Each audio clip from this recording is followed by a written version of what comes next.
এটা একটা পুরুষের হাত, কিন্তু পুরুষের হাত হলেও এই জাতকের হাতটা কিন্তু নারীর মতো দেখতে পাচ্ছেন, একদম পাতলা, এরকম পাতলা হাত, এবং হাতে দেখতে পাচ্ছেন এখান থেকে অজস্র রেখা গেছে, মানে একাধিক উপায়ে কাজ করেছেন কিন্তু কোনোতেই সফলতা আসেনি, মানে যেখানে যাই বেশি দিন টিকতে পারেন না। দেখতে পাচ্ছেন হাতের আঙুল মধ্যে কতগুলো গ্যাপ আছে, মানে এই জাতক যেখানেই পরিশ্রম করুক কোনোভাবেই সফল হতে পারবেন না, কারণ তার প্রথম যেটা হচ্ছে হাতের গঠন সেটাই কিন্তু ঠিক নেই।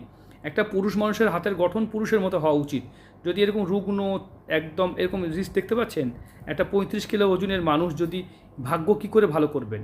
আমরা দেখবেন অনেক মোটা মানুষকে ভাগ্য ভালো হতে দেখেছি, কিন্তু আপনি কোনোদিন দেখেছেন 35 কিলো বা 32 কিলো ওজনের মানুষকে কোটিপতি হতে? দেখতে পাবেন না। যদি হতে দেখতে পান তাহলে দেখবেন যে কমেডি পেশাতে তারা কাজ করছে, হয়তো তারা বড় কমেডিয়ান, তবেই কিন্তু হতে পারবে, এমনি ভালো দেখা যায় না। তাই এই ধরনের ভিডিওর জন্য চ্যানেলটাকে সাবস্ক্রাইব করুন, সঙ্গে থাকুন।